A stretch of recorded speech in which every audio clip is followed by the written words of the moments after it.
Hello, my name is Dave Emery, and this is Side 1 of For the Record program number 522, titled The Safari Club, subtitled Fifth Column, Part 6. This is being recorded on August 14th of the year 2005. As the title of the broadcast indicates, this is another program in a series that I've been doing since September 11th, dealing with the development of a fifth column that subverted the American response to September 11th and, in my opinion, continues to subvert this country and ultimately will wind up doing it if it isn't interdicted, and I am not optimistic that that will take place. The reason I am not optimistic is that this fifth column embodies some of the most powerful elements in this country and also is a direct outgrowth of some profound and dominant politico-economic relationships, including and especially the relationships within the petroleum industry that joined the Bush family with the Saudi power elite. This program is going to be based in its entirety, derived really in its entirety from a very important new book about the U.S. intelligence community. It's called Prelude to Terror by Joseph Trento, published in hardcover by Carolyn Graff, copyright 2005 by Joseph Trento, the author of, among other titles, The Secret History of the CIA. This book is going to be dealing with the privatization and really outsourcing of U.S. intelligence in the last several decades. Outsourcing and privatization are key buzzwords, indeed dominant elements of the current political and economic paradigm. The intelligence community is no exception, and indeed, as I indicated, the outgrowth of privatization and outsourcing of intelligence here is a direct result it stems directly from some of the political and economic relationships. The Safari Club is an intelligence milieu put together by a number of nations in the mid-1970s to basically conduct the outsourcing of key U.S. intelligence functions which had previously been relegated to the CIA. The ostensible reason for this was because of the church committees and other congressional investigations into the intelligence community. That was part of it. One thing that's not mentioned in Joseph Trento's book is the House Select Committee on Assassinations investigation of the mid-1970s, which, had it been pursued as vigorously as it might have been, would have literally rocked the intelligence community to its very foundations. That did not take place, but I suspect that the House Select Committee on Assassinations investigation, along with the other lesser investigations like the Church and Rockefeller Church Committee and Rockefeller Commission investigations, were one of the things that helped to precipitate the outsourcing of U.S. intelligence. There were a lot of dirty tricks and nasty secrets to be hid, and in order to keep them hidden, the intelligence work of this country in many ways was outsourced. Among the things that we're going to be looking at, first of all, is the outsourcing of U.S. intelligence on the Middle East to Saudi Arabia, whereas previously, under CIA counterintelligence whiz James Angleton, Israel had been the primary source of intelligence for the U.S. on the Middle East. After the Safari Club kicked in, it became Saudi Arabia. We're going to take a look at a number of elements which figure prominently in the events in and around September 11th. Of paramount significance in the Safari Club are A, the elder George Bush, whose milieu was re-empowered under his son. We're going to be taking a look at Prince Turki, the chief of Saudi intelligence for decades, the man who oversaw, basically the guy who ran Osama bin Laden, both when he was working for the MAK, the Afghan Mujahideen, and subsequently, Prince Turki resigned his position as chief of Saudi intelligence after 20-odd years, just a couple of weeks before September 11th. Prince Turki, by the way, not incidentally, one of the paramount operatives of the Safari Club, is now the Saudi ambassador to the United States. We're going to be taking a look at the development of the BCCI milieu. That milieu figures prominently in the events in and around September 11th, both with regard to the Saudi and Islamist elements involved in September 11th, and with regard to some of the U.S. intelligence and judicial elements that either deliberately subverted or subsequently helped to cover up some of the insidious connections we're going to be talking about here. Again, the BCCI milieu of paramount significance in the September 11th investigations on both sides of the Atlantic Ocean. We're going to be taking a look at a cast of characters, although the names won't be mentioned that much here, that we looked at great length and among other programs, RFA number 4, titled Wilson, Turple and Company. That program's available from Spitfire, and that focused on people like Ed Wilson and Frank Turple, quote, ex-unquote CIA officers whose activities spanned many decades. Some of the key principals in the Wilson-Turple milieu, people like CIA counterintelligence primaries, Theodore Shackley and Thomas Kleins, anti-Castro Cuban veterans like Rafael Chichi Quintero, the Villaverde brothers, and others. Again, we've looked at the Wilson-Turple milieu in RFA number 4, RFAs 29 and 30, among other broadcasts. And the Shackley-Kleins axis is one of the major focal points of Joseph Trento's book.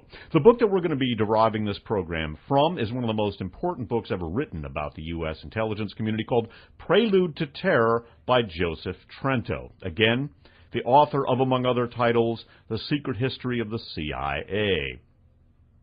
And again, it should be noted that this institution, the Safari Club, a privatized, outsourced U.S. intelligence apparatus, outsourced to Saudi Arabia, privatized to elements like the Saudi and Pakistani intelligence service, privatized to elements that, although they were willing to work with the U.S. in certain capacities, were, in their foundation, fundamentally opposed to the United States. And this paved the way for the creation not only of al-Qaeda, but for the infiltration of some of these elements into the United States.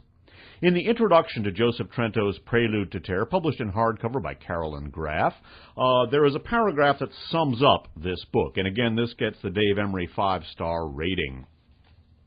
Joseph Trento writes in his introduction, Prelude to Terror will focus on how the privatization of intelligence metamorphosed from an instrument of limited application in the 1950s into a broad-based core operating model of significant proportions in the 1970s and 80s. Simultaneously, a secret alliance was forged with Saudi intelligence. This alliance was orchestrated by CIA covert management without the knowledge of Congress and, in some cases, even the President. Ultimately, as these two developments became increasingly intertwined, a dynamic of catastrophic proportions was created, one that left the United States with a severely compromised intelligence apparatus in the Middle East. Now, one should note, as we begin to talk about the privatization of U.S. intelligence and the outsourcing of U.S. intelligence functions, that this outsourcing is directly reflective of and an outgrowth of profound political/economic relationships, in this case deriving largely from the petroleum industry. Bush family involved with the petroleum industry, the Saudis involved with the petroleum industry, and at a deeper level we see elements going to what I call the underground, right? People like Allen Dulles. Dulles helped to invest Bush family money on behalf of Nazi Germany, became director of the CIA, apparently recruited George Bush to the elder George Bush to the CIA in order to, among other things, help to influence Prescott Bush Sr., one of the senators most involved with the covert operations milieu. Allen Dulles was also deeply involved with the founding of Saudi Arabia, along with British intelligence agent and Third Reich double agent Jack Philby. And to this day, the Sullivan and Cromwell law firm, the old Dulles law firm, is the legal counsel for Saudi bin Laden Group. Now, in the 1970s, there were a number of investigations of the U.S. intelligence community going on. The Church Committee investigation, most importantly, the House Select Committee on Assassinations investigation, which, had it been pursued to its ultimate, would have had the most profound effects, not only on U.S. intelligence, but on world history, and also in a much lesser way, the Rockefeller Commission as well. What we're going to look at now is the development of the Safari Club. During George Bush's Zapata offshore years, he'd met most of the Gulf region's royals and had developed close personal relationships with several of them. When Saudi money began flowing into Texas in the 1970s, Bush and his family became very friendly with the most influential Saudis living in the United States. The most important friendship Bush had was with a quiet, dignified man named Sheikh Kamal Adam, director of Saudi intelligence, whom Bush had met through his father. Bush had told reporters, "I never met Kamal Adam personally," unquote. But according to lawyers for the late Saudi intelligence head and several officials at the CIA who served under Bush, there were several official meetings inside and outside the United States, both before and after Bush was the DCI. Quote, "Bush and Kamal were old friends. I was present when they met in New York when Bush was still United Nations ambassador," unquote, Sarkis Sognalian said. By the way, Sognalian, a major arms dealer of Lebanese extraction and someone who has worked hand in glove with the U.S. intelligence apparatus, including and especially in the Iran-Contra and Iraq-Gate affairs, those overseen by the elder Bush and utilizing Safari Club assets. Continuing. Bush and Adam shared a fascination with intelligence. Bush also took a deep interest in the Sheikh's American-educated nephew, His Royal Highness Prince Turki bin Faisal Al Saud. Again, before we continue with discussion of Prince Turki, he was a major player in the Safari Club along with the elder George Bush. He was the Saudi intelligence chief who ran Osama bin Laden for decades. He resigned his position as Saudi intelligence chief a little less than 2 weeks before September 11th. He is now Saudi ambassador to the United States. Continuing. Prince Turki had been a subject of CIA interest ever since his father had sent him to prep school at the Lawrenceville School in New Jersey. Agency talent spotters on the faculty at Georgetown University kept close track of Turki until he dropped out of Georgetown to return home at the outbreak of the 1967 war with Israel. After later completing his education in England, Turki again returned home to prepare himself to eventually succeed his uncle Kamal Adam as director of Saudi intelligence. On his visits here, Robert Crowley recalled, agency management made Turki welcome, knowing full well that at some point Saudi Arabia's General Intelligence Department, or GID, parenthetically the Saudi Intelligence Service, would fall under his control, unquote. As a young Saudi bureaucrat, Prince Turki was cultivated by various CIA operatives, including Shackley, Clines, and Turpel. In the early 1970s, when Turpel and Wilson first started operations in Libya, Turpel set Wilson up with a Geneva lawyer named Robert Turretini, who also handled banking matters for Turki. Turpel told Wilson that he went back years with Turki through Turki's personal assistant. When Wilson needed financial backing and for several large-scale operations, Prince Turki put up the cash. In 1992, Wilson said he shared millions of dollars with Turki in a Swiss bank account from an old operation. Parenthetically, these are the operations of Ed Wilson and Frank Turpel. Some of the residua of these operations, some of the Iran-Contra drug smuggling networks figure prominently in the September 11th scenario. For the record, programs 498 and 499, among other broadcasts, go into those. The heroic Daniel Hopsiger has done some superb on-the-ground investigation of how residual elements of these networks figure into the milieu of Mohammed Atta and Company in Florida. Continuing about the development of the Safari Club. Both Prince Turki and Sheikh Kamal Adam would play enormous roles in servicing a spy network designed to replace the official CIA while it was under congressional scrutiny between the time of Watergate and the end of the Carter administration. The idea of using the Saudi royal family to bypass the American Constitution did not originate in the kingdom. Adam was initially approached by one of the most respected and powerful men in Washington, Clark Clifford, who rose to power under Harry Truman and enjoyed a relationship with the intelligence community for years. Quote, Clark Clifford approached Kamal Adam and asked that the Saudis consider setting up an informal intelligence network outside the United States during the investigations, Robert Crowley said. Crowley, in his role as CIA's liaison to the corporate world, was privy to the plan, in which worldwide covert operations for the agency were funded through a host of Saudi banking and charity enterprises. Several top U.S. military and intelligence officials directed the operations from positions they held overseas, notably former CIA Director Richard Helms, at this time ambassador to Iran.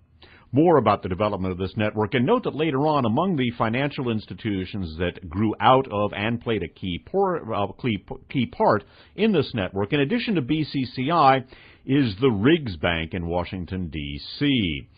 Former Saudi ambassador to the U.S., Prince Bandar, was a key player in U.S. covert operations through this Safari Club.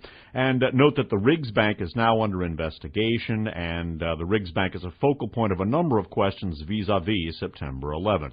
The Riggs Bank, like the BCCI, key elements of the Safari Club, figuring prominently as well in the events in and around September 11th. Continuing. Ed Wilson and his associates supported the Safari Club network. According to Wilson, Prince Turki was used to finance several of his intelligence operations during this time period. According to Wilson, the amounts were in the millions of dollars. According to Tom Clines, the relationship between the Saudis and the private U.S. intelligence network that grew out of the activities of Clines and his colleagues was, quote, vital. These operations were so sensitive they could not be revealed, unquote. Mike Pilgrim, who also played a role in the operations of the private network during the 1980s, said, quote, it got to the point where we were used to support GID operations when the CIA could not, unquote. According to those involved, there was no line drawn between what was official and what became personal business. Prince Turki himself acknowledged the private network for the first time in an uncharacteristically candid speech given to Georgetown University alumni in February of 2002. Quote, and now I will go back to the secret that I promised to tell you. In 1976, after the Watergate matters took place, your intelligence community was literally tied up by Congress. It couldn't do anything. It could not send spies, it could not write reports, and it could not pay money. In order to compensate for that, a group of countries got together in the hope of fighting communism and established what was called the Safari Club. The Safari Club included France, Egypt, Saudi Arabia, Morocco, and Iran. The principal aim of this club was that we would share information with each other and help each other in countering Soviet influence worldwide, and especially in Africa. In the 1970s, there were still some countries in Africa that were coming out of colonialism, among them Mozambique, Angola, and I think Djibouti. The main concern of everybody was that the spread of communism was taking place while the main country that would oppose communism was tied up. Congress had literally paralyzed the work not only of the U.S. intelligence community but of its foreign service as well. And so the kingdom with these countries helped in some way, I believe, to keep the world safe at the time when the United States was not able to do that. That, I think, is a secret that many of you don't know. I'm not saying it because I look to tell secrets, but because the time has gone and many of the actors are gone as well, unquote. Parenthetically, this is his view here. Again, Prince Turki, chief of Saudi intelligence, ran Osama bin Laden for decades, resigned his position as Saudi intelligence chief a little less than 2 weeks before September 11th. A lot of this is BS. I mean, the U.S. intelligence community was not paralyzed because of these investigations, far from it. I suspect had the House Select Committee on Assassinations investigation gone farther than it did, it would have had some profound seismic effects in the world intelligence community, but that did not take place. Do note that the founding of the Safari Club was in its essence fundamentally anti-democratic with a small d. The idea was to bypass legitimate congressional, presidential, and constitutional authority. More about the Saudis, Prince Turki, and the development of the Safari Club. Note here, the Riggs Bank and Prince Bandar's accounts there, key elements of one aspect of the September 11th investigation.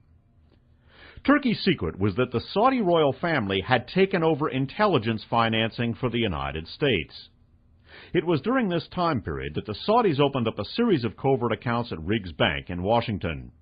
Starting in the mid-1970s, bank investigators say these accounts show that tens of millions of dollars were being transferred between CIA operational accounts and accounts controlled by Saudi companies and the Saudi embassy itself.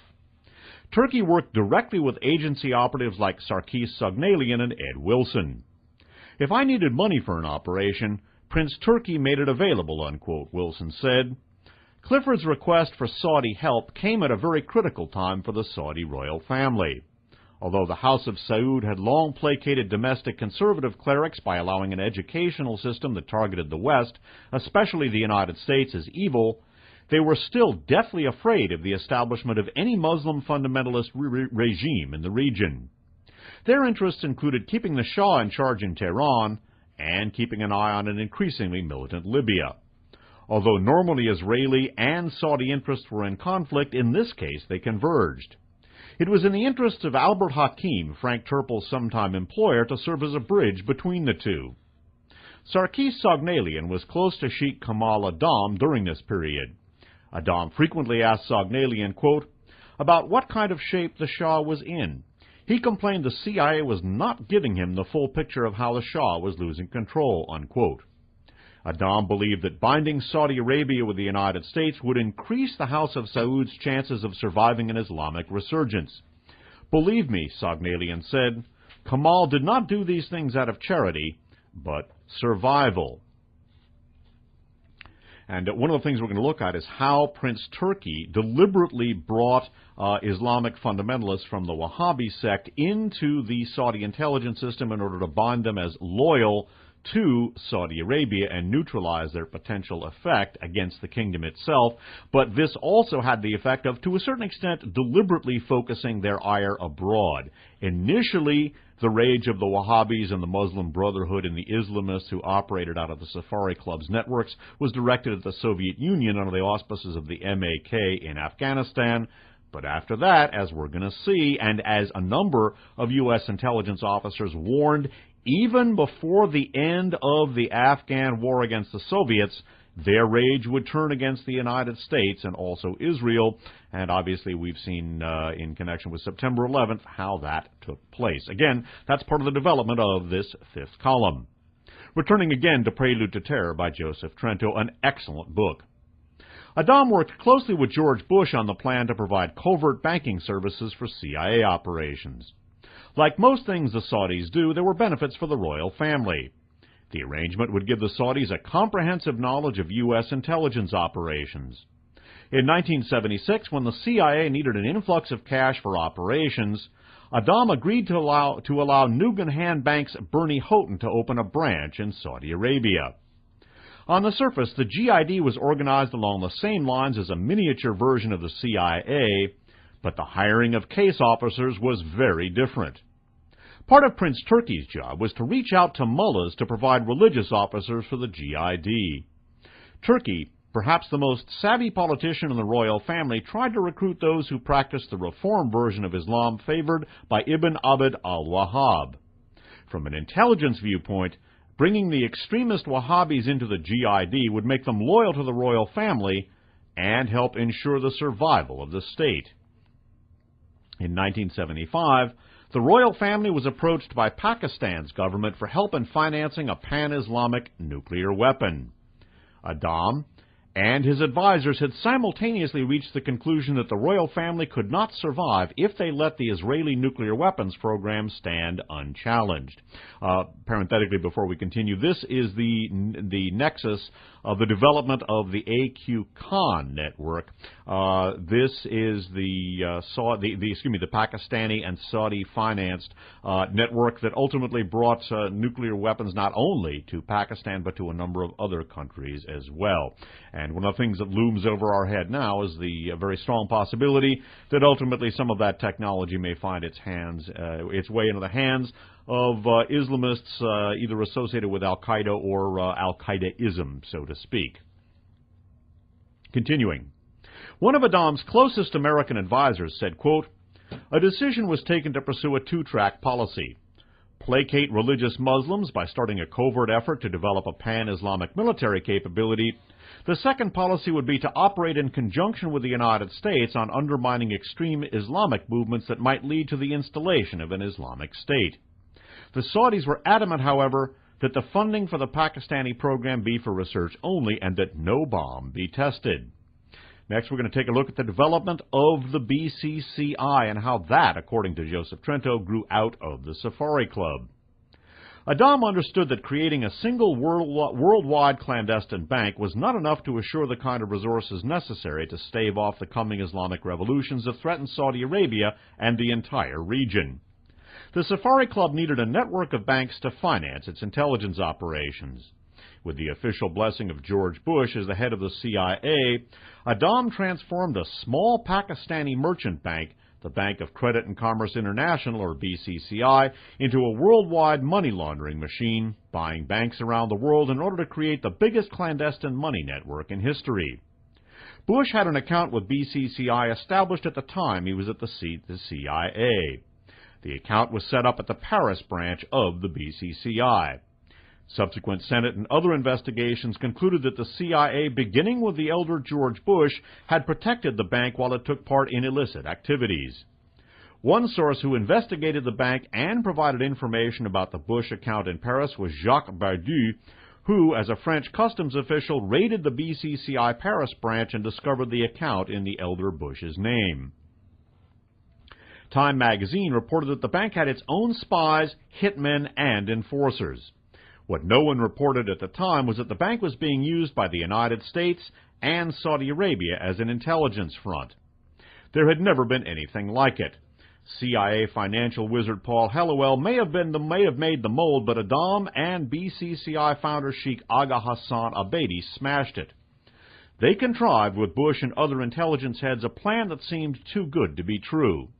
The bank would solicit the business of every major terrorist, rebel, and underground organization in the world.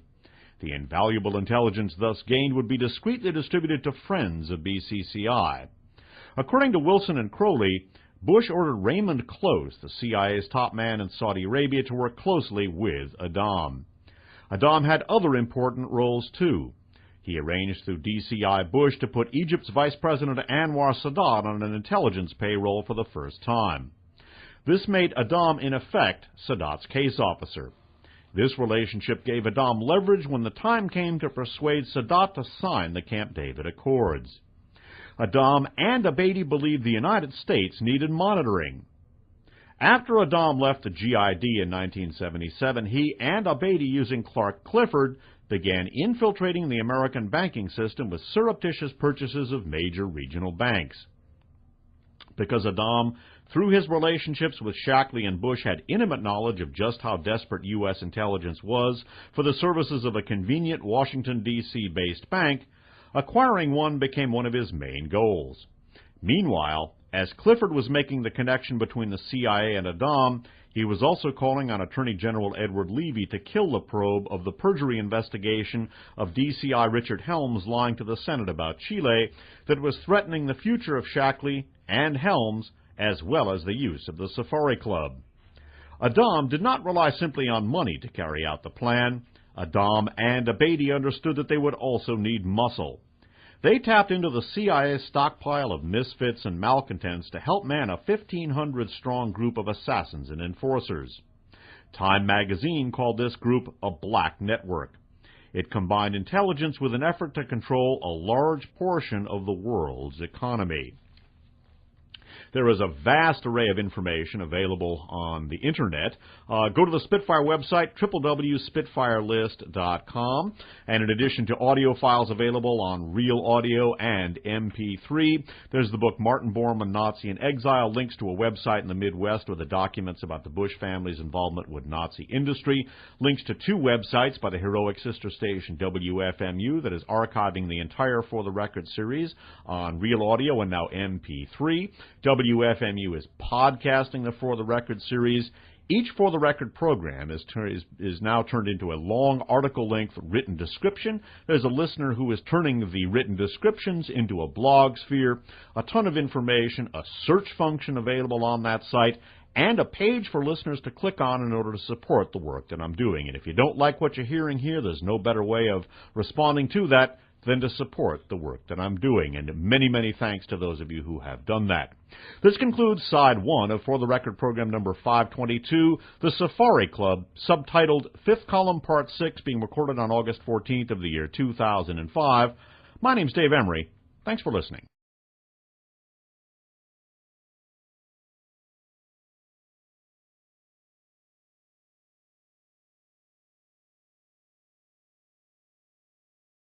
Hello, my name is Dave Emery, and this is Side 2 of For the Record program number 522, titled The Safari Club, subtitled Fifth Column, Part 6, being recorded on August 14th of the year 2005. We're going to jump right in with the text from a remarkable new book called Prelude to Terror by Joseph Trento, an excellent book about the intelligence community and one that gets a Dave Emery 5-star rating. Now, the major focal point of this broadcast is the Safari Club. That is a Saudi-based, privatized, outsourced intelligence network that in many ways subsumed the CIA while at the same time functioning as an outgrowth of the CIA. Privatization and outsourcing are two of the going words and going concepts these days. That has been true of intelligence, and in this case, the privatization/outsourcing of U.S. intelligence was directly reflective of and an outgrowth of some profound politico/economic relationships deriving from the petroleum industry, specifically the Bush family's involvement with that and the Saudis' involvement with that. Two of the key players in this were the elder George Bush and also Prince Turki, the chief of Saudi intelligence, the man who ran Osama bin Laden for decades, including the entire time when Osama bin Laden was working for the Western intelligence apparatus against the Soviets and afterward. Note that Prince Turki resigned his position as intelligence chief shortly before September 11th, a little less than 2 weeks before that. He is now Saudi ambassador to the United States, now headed up by the elder George Bush's son. So the Safari Network, very, very, very much on the scene today, or the residua of that. What we're going to take a look at now is how the Safari Network and the Afghan Mujahideen effort against the Soviets led directly to the formation of Al-Qaeda and how it facilitated Al-Qaeda's operations against the United States. Note that a number of officials within the U.S. intelligence apparatus had warned that we had been backing the wrong elements in Afghanistan, basically that we were backing elements that, although they hated the Soviets, hated us as much or more, and that they would turn on us. That, of course, has happened. Turning once again to Joseph Trento's Prelude to Terror. We read, "A year before the good folks at the CIA's Afghan desk popped open the champagne in celebration of the Soviet pullout, Osama bin Laden planned his move into the vacuum that would follow the end of the war. Bin Laden's goal was not just victory in Afghanistan, but a worldwide jihad against the West, a jihad that would engulf his home country and wash the entire region clean of the influence of the crusading infidels," unquote. The Saudi royal family continued to believe that throwing money at military and social problems would secure the family's future and access to the kingdom's petrodollars. But the Saudis' compromise with the Wahhabi mullahs had radicalized several generations of Saudis. The increasingly angry populace, deprived of any serious share of the oil wealth, watched helplessly as average annual incomes were cut in half from a high of $13,000 in 1981 to $6,000 by 2003. As with the last years of the Peacock Throne in Iran, the CIA, reliant on the Saudi GID and the Pakistani ISI for regional intelligence, did not warn the president of the danger ahead. When the Defense Intelligence Agency recommended that the Saudis needed to be monitored because they were funding terrorists, the DIA was told to discontinue all eavesdropping operations targeting the kingdom, according to the DIA official in charge of the program, who wishes to remain anonymous. Parenthetically, it is this Safari Club network and its operations with the Afghan Mujahideen that permitted the infiltration of some of these Wahhabi/Muslim Brotherhood/Al-Qaeda related elements into the United States. Note that later on this side, we're going to take a look at E-Systems in Dallas, Texas. That was the company that originally had the patents, or for a long time had the patents to Project HARP, and they trafficked some of the most secret CIA eavesdropping technology to the Saudis. And in many ways, I think we can see here something of a prelude to the development of P-Tech. P-Tech was a high-tech company funded basically by the Muslim Brotherhood, Yassin al-Qadi, elements associated with the Blind Sheik in New York, elements associated with Bank al-Taqwa, and it was P-Tech that developed the threat assessment software architecture for both the FAA and the United States Air Force, as well as for other federal agencies, including the Department of Energy, which oversees nuclear power plants. And that, I think, in many ways needs to be explored in order to get a handle on some of the anomalous performance of air defense units on September 11th. Basically, when you have outgrowths of this safari club associated with the Muslim Brotherhood developing the threat assessment software architecture for the FAA and the Air Force, it shouldn't be too surprising when those agencies behave in an anomalous fashion on September 11th. Returning once again to Prelude to Terror by Joseph Trento. CIA officials were blind to the flaws of their Saudi benefactors. It had gotten so extreme that the CIA station chief, starting in the 1980s, actually protected the head of Saudi intelligence, Prince Turki, and the GID and the Interior Ministry from the FBI on criminal matters. The CIA insulated the kingdom from the United States' own law enforcement officials. When a shy and religious Osama bin Laden went to Kabul to, quote, help, unquote, it is not surprising that men like CIA officer Milton Bearden, quote, did not pay much attention to bin Laden, unquote. By giving him an intelligence portfolio with a GID operating in Pakistan and Afghanistan, the Saudis let a man in the tent who brilliantly exploited the opportunity by recruiting among the Wahhabis. As success came to bin Laden, the GID allowed him more and more scope, including recommendations for recruitment for the GID and Interior Ministry. Bin Laden was positioned to do enormous damage to the Saudi kingdom and to the United States. Because the CIA had effectively given up independent recruitment in the region, the United States was operating without a safety net, without the ability to detect someone like bin Laden commandeering the anti-Soviet cause. Quote, you were relying on two intelligence services, the Saudi GID and the Pakistani ISI, to act in the United States' best interest without any ability to verify their promises or their work, unquote, a high-level CIA official said. Quote, that is what the agency had become, simply a group of bureaucrats writing checks. We had no control over what was being done with the money, and we deliberately ignored danger signs, and there were plenty.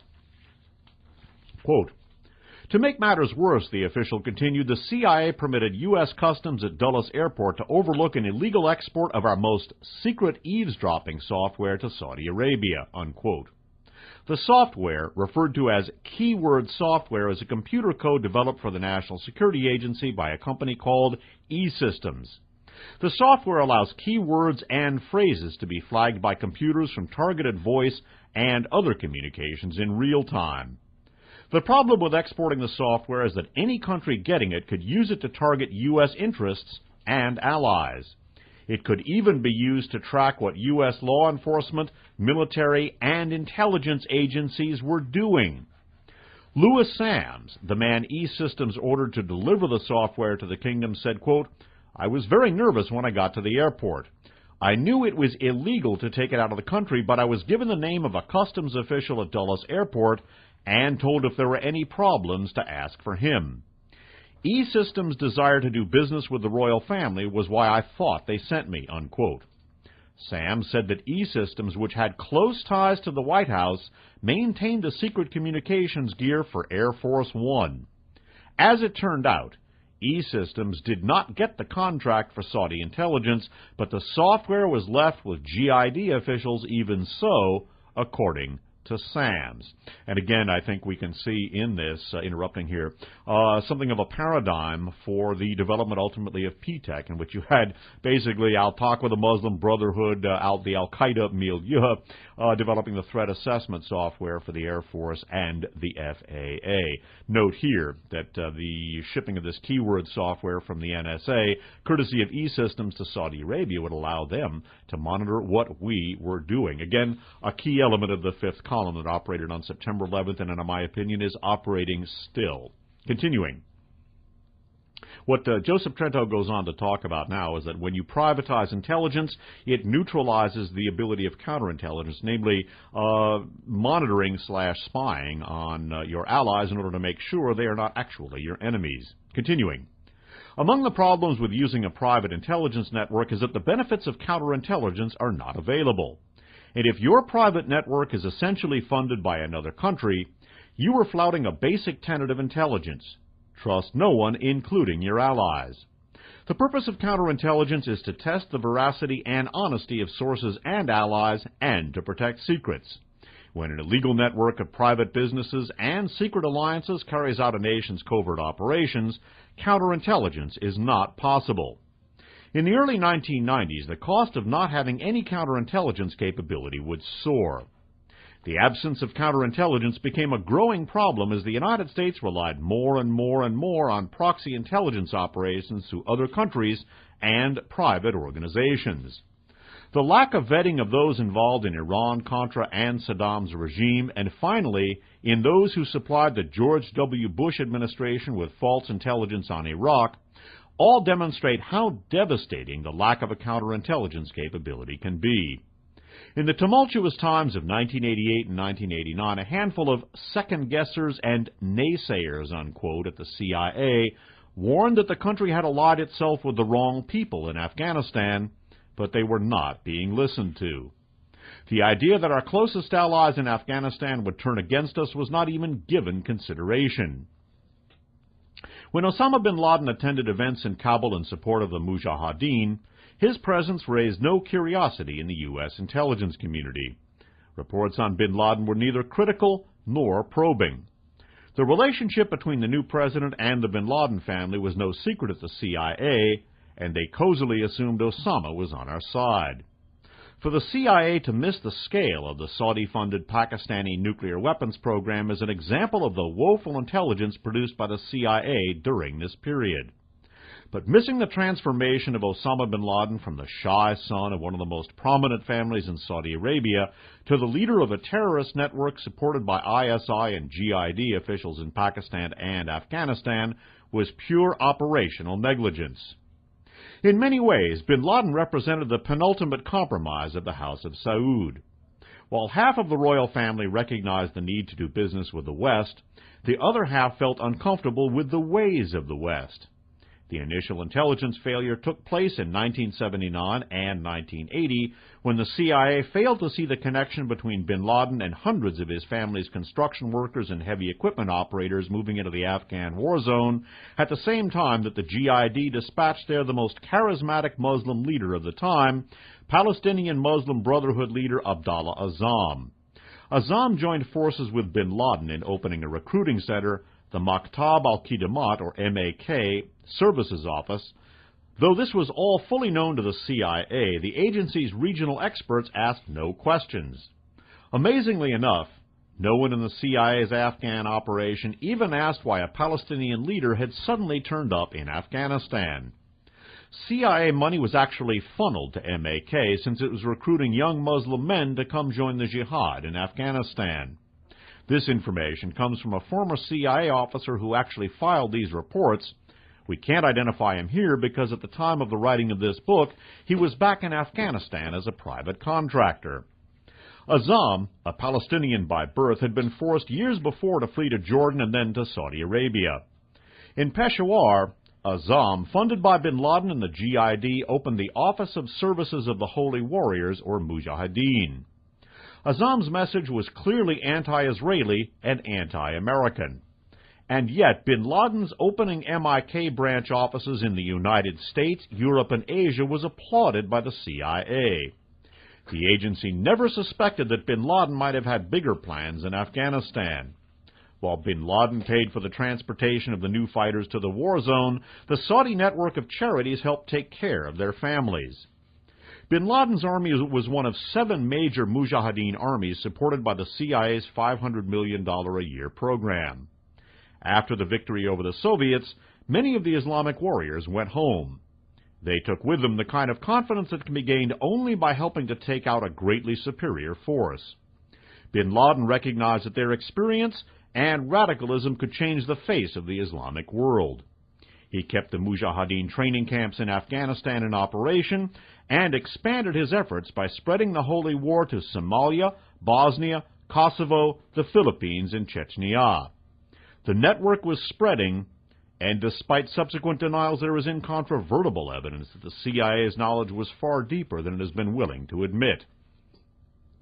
An American consular officer in Saudi Arabia discovered firsthand that the CIA was allowing Afghan, quote, freedom fighters, unquote, to get visas to come to the United States during and after the Afghan war. Michael Springman, now a lawyer in Washington, D.C., was then an officer in the U.S. consulate in Jeddah. Springman repeatedly confronted his bosses about their approval of questionable visa applications. At first, Springman suspected that one of his bosses was corrupt and was selling visas to people who would never normally be admitted to the United States. Springman pushed so hard for answers that he was eventually warned to just do what he was told. Quote, "In Saudi Arabia, I was repeatedly ordered by high-level State Department officials to issue visas to unqualified applicants. I complained bitterly at the time. I returned to the U.S. I complained to the State Department here, to the General Accounting Office, to the Bureau of Diplomatic Security, and to the Inspector General's office. I was met with silence." As Springman kept pushing for an explanation, his fitness evaluation became more critical of him, and he was eventually dismissed. It took him years to find out that Jeddah was the center of the GID/CIA recruiting operation. Springman said he should have been suspicious even before he was first sent to Jeddah. Quote, "I had gotten some strange questions before I went out to Jeddah from the then Ambassador Walter Cutler, who kept talking about visa problems.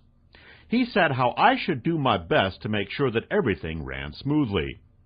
Once I got there, I found I was being ordered to issue visas to people who really should not have gotten a visa. I'll give you just one example. There were two Pakistanis who wanted to go to an American trade show in the United States. They claimed they were going with a Commerce Department-sponsored trade mission. These guys couldn't name the trade show, and they couldn't name the city in which it was being held.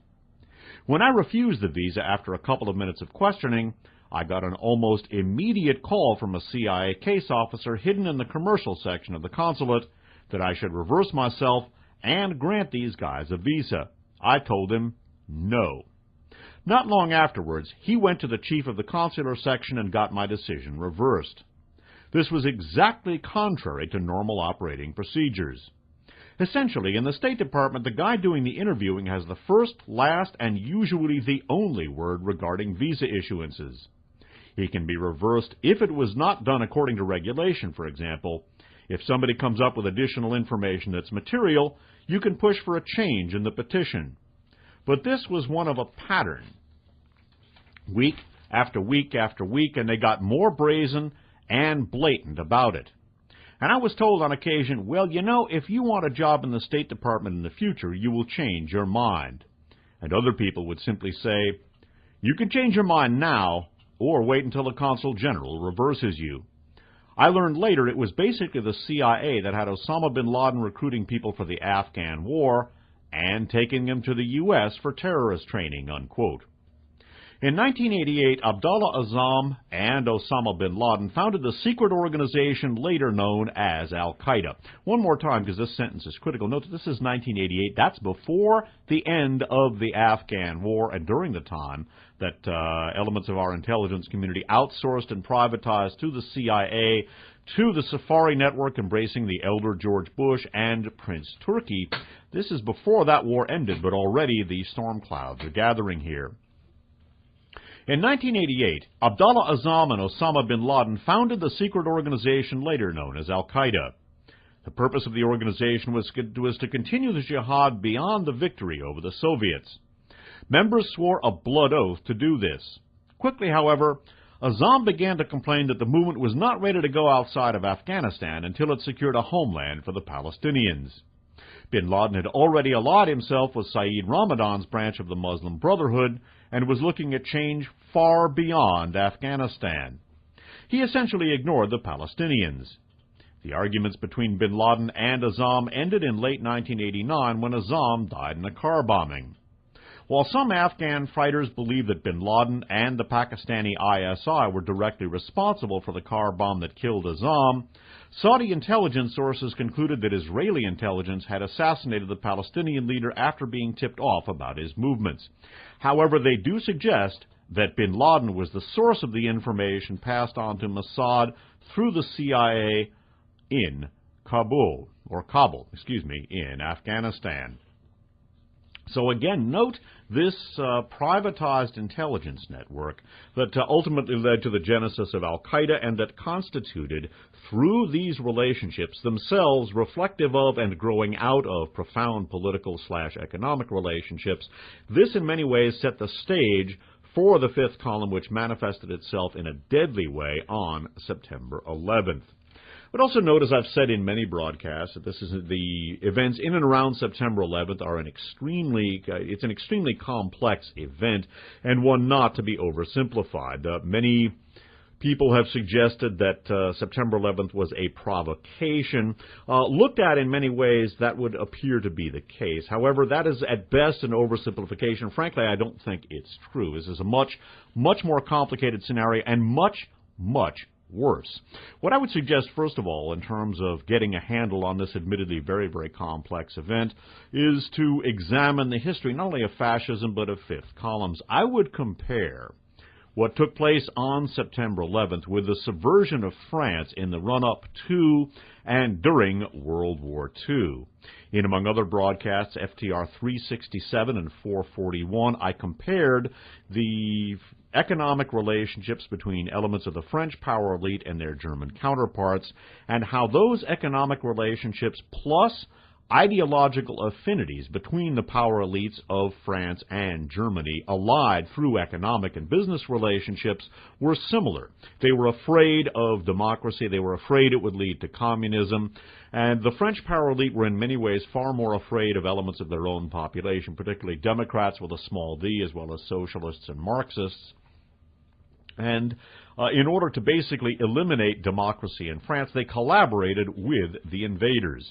In, again, for the record programs 367, I believe it's 367, it might be 366, but I believe it was 367. You can certainly check that out using the search function on the Spitfire website, but certainly in For the Record program 441, I accessed, among other works, some material from the book Triumph of Treason by Pierre Caux.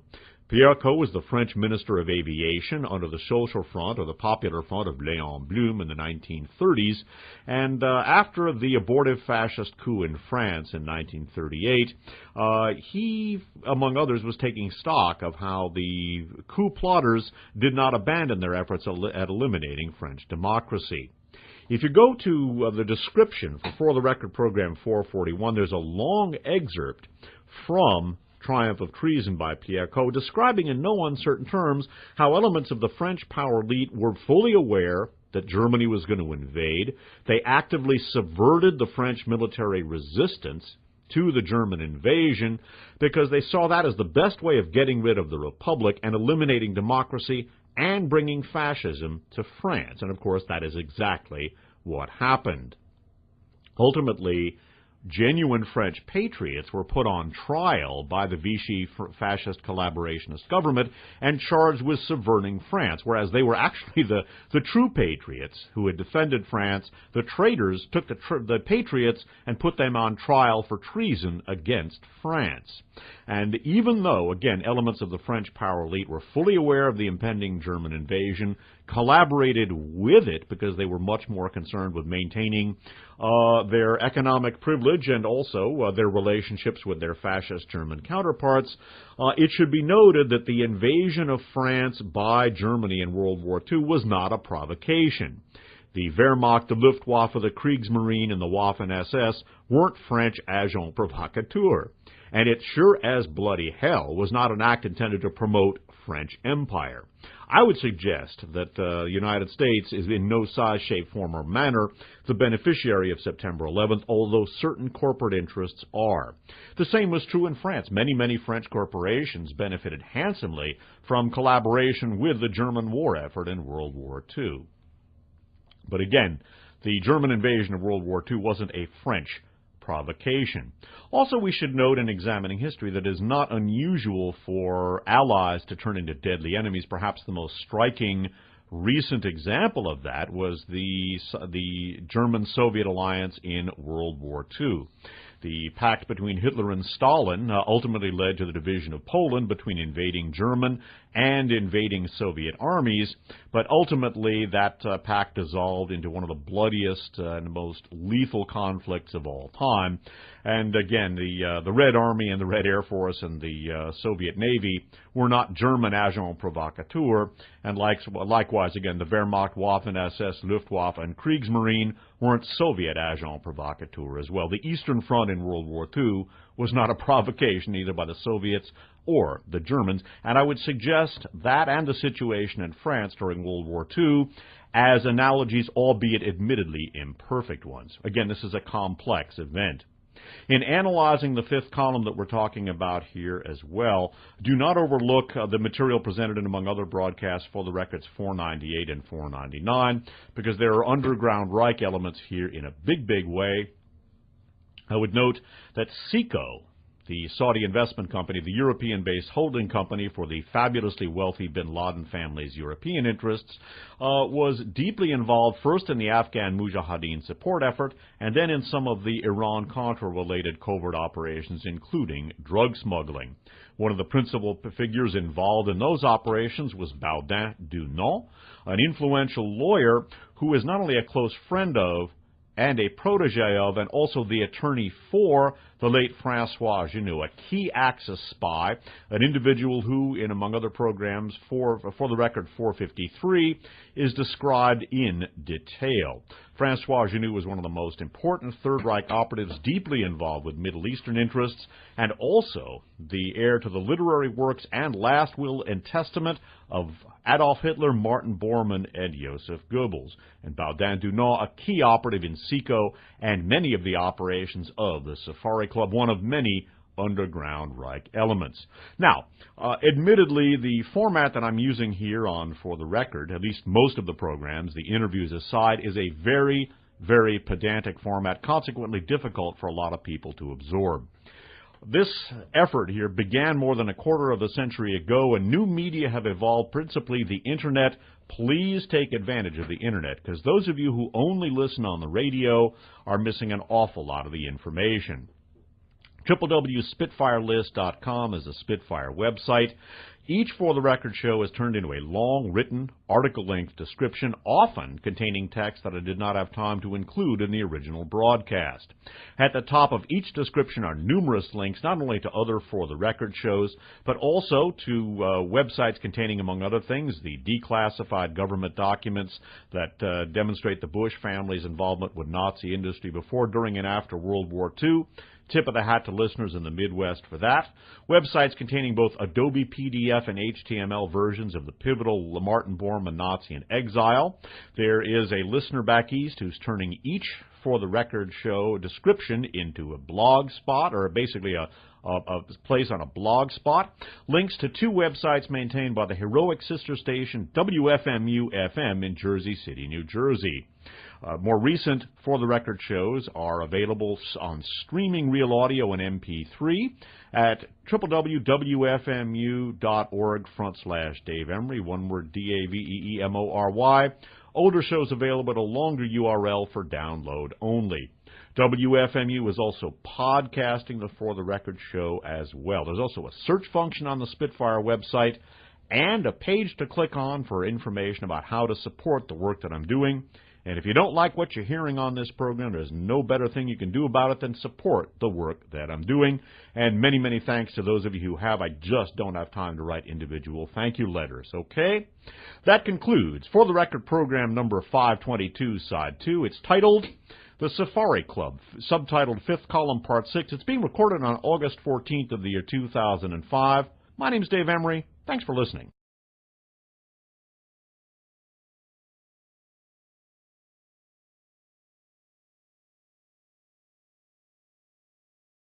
Hello, my name is Dave Emery, and this is Side 1 of For the Record program number 522, titled The Safari Club, subtitled Fifth Column, Part 6. This is being recorded on August 14th of the year 2005. As the title of the broadcast indicates, this is another program in a series that I've been doing since September 11th, dealing with the development of a fifth column that subverted the American response to September 11th and, in my opinion, continues to subvert this country and ultimately will wind up doing it if it isn't interdicted, and I am not optimistic that that will take place. The reason I am not optimistic is that this fifth column embodies some of the most powerful elements in this country and also is a direct outgrowth of some profound and dominant politico-economic relationships, including and especially the relationships within the petroleum industry that joined the Bush family with the Saudi power elite. This program is going to be based in its entirety, derived really in its entirety from a very important new book about the U.S. intelligence community. It's called Prelude to Terror by Joseph Trento, published in hardcover by Carolyn Graff, copyright to Turkey, the chief of Saudi intelligence for decades, the man who oversaw, basically the guy who ran Osama bin Laden, both when he was working for the MAK, the Afghan Mujahideen, and subsequently, Prince Turki resigned his position as chief of Saudi intelligence after 20-odd years, just a couple of weeks before September 11th. Prince Turki, by the way, not incidentally, one of the paramount operatives of the Safari Club, is now the Saudi ambassador to the United States. We're going to be taking a look at the development of the BCCI milieu. That milieu figures prominently in the events in and around September 11th, both with regard to the Saudi and Islamist elements involved in September 11th, and with regard to some of the U.S. intelligence and judicial elements that either deliberately subverted or subsequently helped to cover up some of the insidious connections we're going to be talking about here. Again, the BCCI milieu of paramount significance in the September 11th investigations on both sides of the Atlantic Ocean. We're going to be taking a look at a cast of characters, although the names won't be mentioned that much here, that we looked at great length in 2005 by Joseph Trento, the author of, among other titles, The Secret History of the CIA. This book is going to be dealing with the privatization and really outsourcing of U.S. intelligence in the last several decades. Outsourcing and privatization are key buzzwords, indeed dominant elements of the current political and economic paradigm. The intelligence community is no exception, and indeed, as I indicated, the outgrowth of privatization and outsourcing of intelligence here is a direct result it stems directly from some of the political and economic relationships. The Safari Club is an intelligence milieu put together by a number of nations in the mid-1970s to basically conduct the outsourcing of key U.S. intelligence functions which had previously been relegated to the CIA. The ostensible reason for this was because of the church committees and other congressional investigations into the intelligence community. That was part of it. One thing that's not mentioned in Joseph Trento's book is the House Select Committee on Assassinations investigation of the mid-1970s, which, had it been pursued as vigorously as it might have been, other programs, RFA number 4, titled Wilson, Turple and Company. That program's available from Spitfire, and that focused on people like Ed Wilson and Frank Turple, quote, ex-unquote CIA officers, whose activities spanned many decades. Some of the key principles in the Wilson-Turple milieu, people like CIA counterintelligence primaries, Theodore Shackley and Thomas Clines, anti-Castro Cuban veterans like Rafael Chichi Quintero, the Villaverde brothers, and others. Again, we've looked at the Wilson-Turple milieu in RFA number 4, RFAs 29 and 30, among other broadcasts. And the Shackley-Clines axis is one of the major focal points of Joseph Trento's book. The book that we're going to be deriving this program from is one of the most important books ever written about the U.S. intelligence community, called Prelude to Terror by Joseph Trento. Again, the author of, among other titles, The Secret History of the CIA. And again, it should be noted that this institution, the Safari Club, a privatized, outsourced U.S. intelligence apparatus, outsourced to Saudi Arabia, privatized to elements, would have literally rocked the intelligence community to its very foundations. That did not take place, but I suspect that the House Select Committee on Assassinations investigation, along with the other lesser investigations like the Church and Rockefeller Church Committee and Rockefeller Commission investigations, were one of the things that helped to precipitate the outsourcing of U.S. intelligence. There were a lot of dirty tricks and nasty secrets to be hid, and in order to keep them hidden, the intelligence work of this country in many ways was outsourced. Among the things that we're going to be looking at, first of all, is the outsourcing of U.S. intelligence on the Middle East to Saudi Arabia, whereas previously, under CIA counterintelligence whiz James Angleton, Israel had been the primary source of intelligence for the U.S. on the Middle East. After the Safari Club kicked in, it became Saudi Arabia. We're going to take a look at a number of elements which figure prominently in the events in and around September 11th.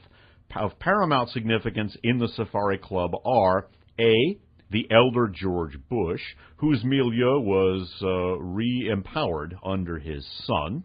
We're going to be taking a look at Prince